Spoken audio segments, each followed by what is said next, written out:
مرکز مطبوعات وزارت کارهای داخلی تاجیکستان خبر داد که صبح یکشنبه 15 مای سال 2022 تخمیناً ساعت 09:20 راننده ماشین طبقه مرسدس بنز پیروف عبدالستار سال تولدش 1976 ساکن شهر دوشنبه هنگام حرکت در کوچه ظفر از عهده اداره واسطه نقلیات نبرآمده پیادهگردان خالق و صالحه سال تولدش 1983 و ربیع و گنجینه سال تولدش 2004 ساکنان پایتخت را پخش نموده است.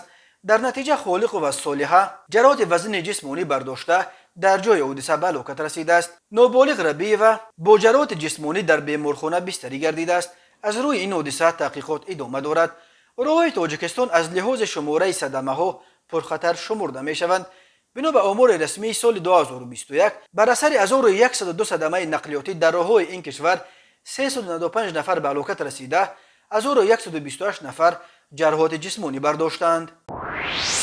به شعبه وزارت کارهای داخلی در ناحیه کوشانیان با عریضه مرد 36 ساله ساکن شهر باختر مراجعت نموده است که 12 مای سال 2022 شخصان نامعلوم با طریق پنهانی وارد جای تعمیرگاه افت-ماشین واقع در محله حیات نو شده از آنجا 60 عدد بلون، 15 عدد دیسکوی افت-ماشین و یک عدد بازه کامراهای مشاهده‌ای را دزدیده از جای حادثه غیب زدند. ضرر رسانیده شده 21800 سومانی را تشکیل می‌دهد. مرکز مطبوعات وزارت کارهای داخلی تاجیکستان خبر داد که هنگام گذرانیدن چاره‌بینی‌های اپراتیوی جستجویی از جانب کارمندان میلیسیا مرد 26 ساله ساکن امین نویه همچون گمانبر در صادر نمودن جنایت دزدی دستگیر کرده شد. اوید به این دولت تفتیشات ادامه دارد.